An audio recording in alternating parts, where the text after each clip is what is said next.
it going? I hope that you are well. Look who I'm here with! It's Jess from Love in London. You guys have seen her before on the previous video that we did. Today, we're going to be sharing with you our tips on how to survive a long-haul flight.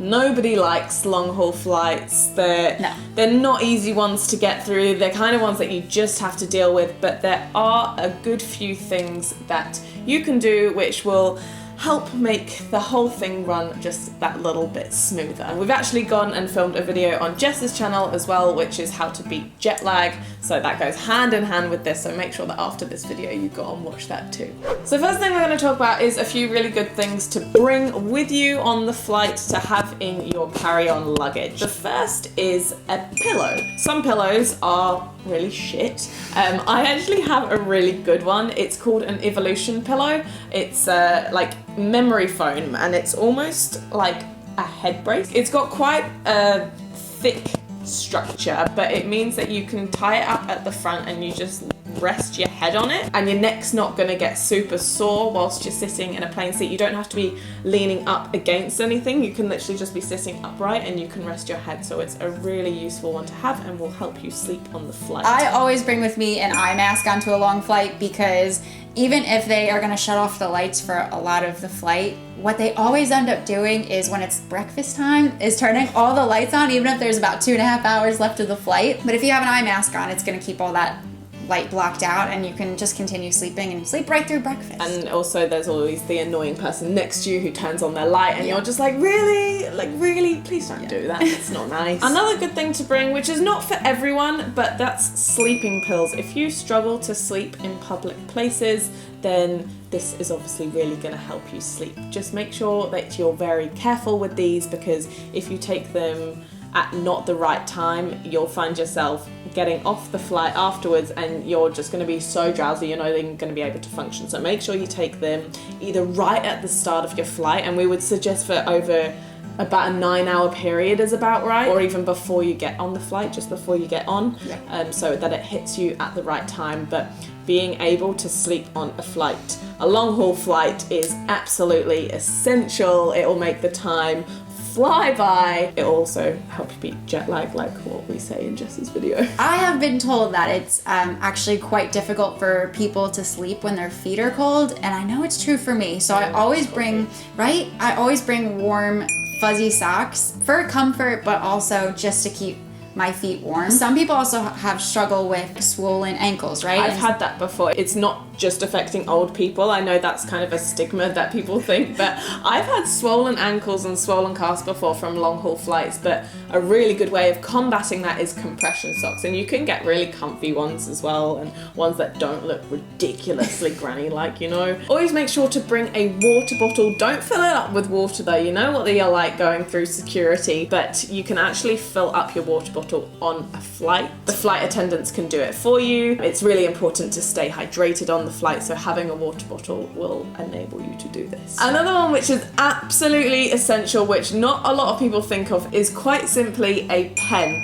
because at some point you're going to have a flight attendant who's going to bring you an immigration card, and they are most likely not going to bring you a pen, and you're going to have to fill out your details, and it's a ball ache if you don't have one. And if you have a notebook or whatever and you want to make notes or anything like that, it's really useful to have a pen for that too.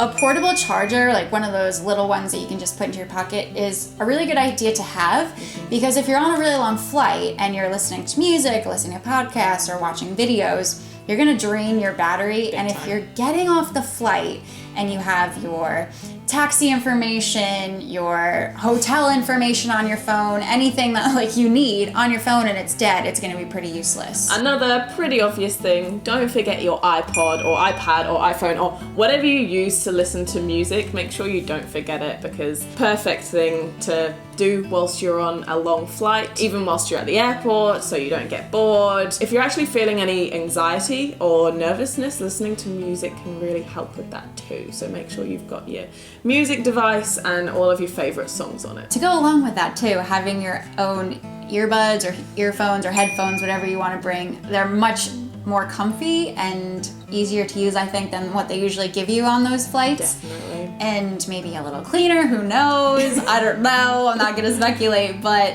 yeah, just having your own pair that you're used to can help too. Another thing which I only really started bringing on flights recently, but oh my god, game changer, is actually a blanket. I had quite a big one coming back from New Zealand. It was super cheap, so if I did have to throw it away for whatever reason, then I was able to. But you get really cold on flights. The aircon, especially on a long haul flight, it's very easy to get very cold, and so a blanket's just going to keep you so warm. And the ones that the airlines normally give you are really shitty, if they give you one at all. Sometimes they don't, and there's nothing worse than just sitting there shivering. You're never going to get to sleep. You're never you're going to be so uncomfortable. So if you can, bringing a blanket is an absolute game changer. Airplanes and airports can also be very unhygienic, so just a quick reminder to bring hand sanitizer and just put some on your hands every once in a while. It will give you peace of mind, if nothing else.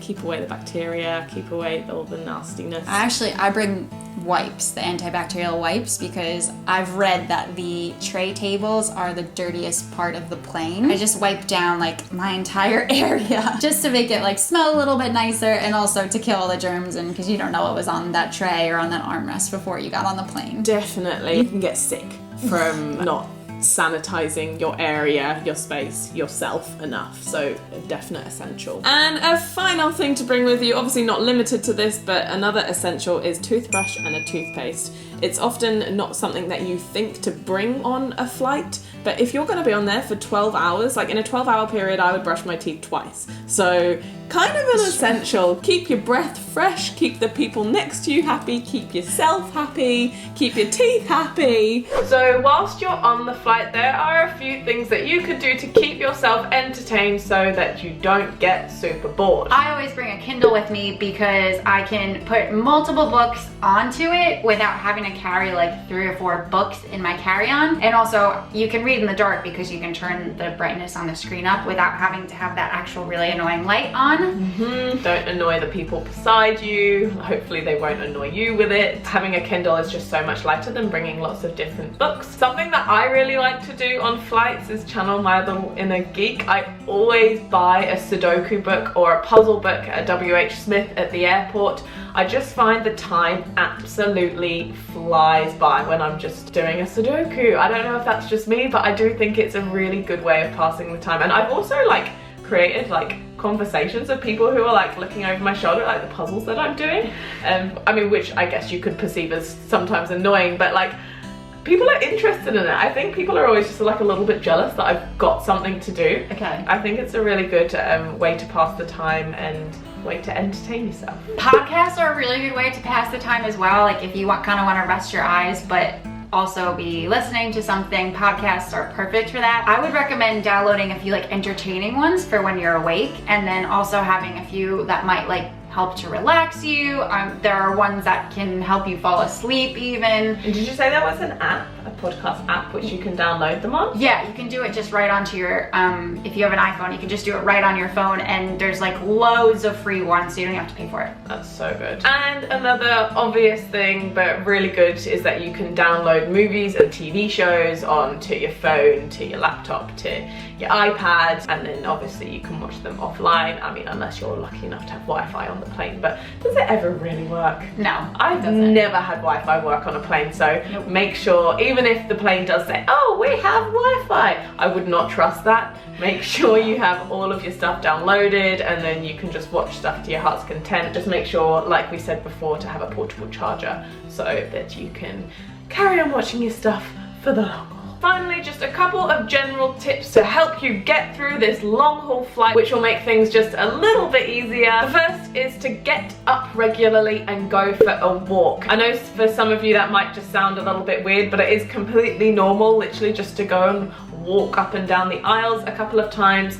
stretch your legs. It will make you feel a lot better. It will make you just feel a little bit more revitalized, and it's just a really good little tip to keep in mind whilst you're on a long haul flight. It seems like alcohol or like a glass of wine or something might actually help you to fall asleep, but it's kind of the reverse, because alcohol makes it much harder for you to get into a deep sleep. So I would just completely avoid it if you can. I've had alcohol on flights before thinking, oh, this is so great, but realistically, after afterwards I just feel like shit. Definitely avoid alcohol if you can. As tempting as it is, it will make you feel better to not have it. And our final tip for you is just to make sure that everything you need is in your smaller carry-on. So on most flights you can bring with you a small carry-on which goes onto the seat in front of you, and then a slightly larger one which has to fit to their size and regulations, but that one goes in the overhead compartment.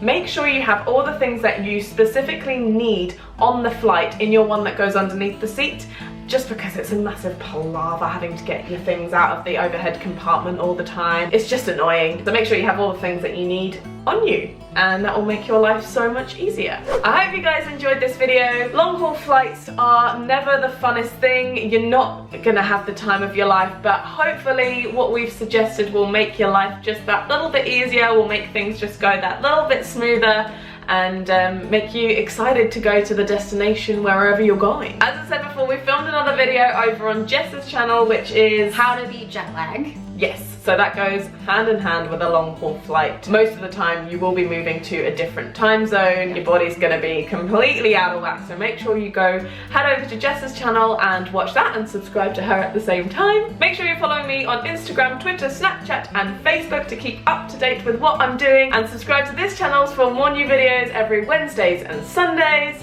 I'm not too sure what the next video is going to be, but I will see you then. Bye!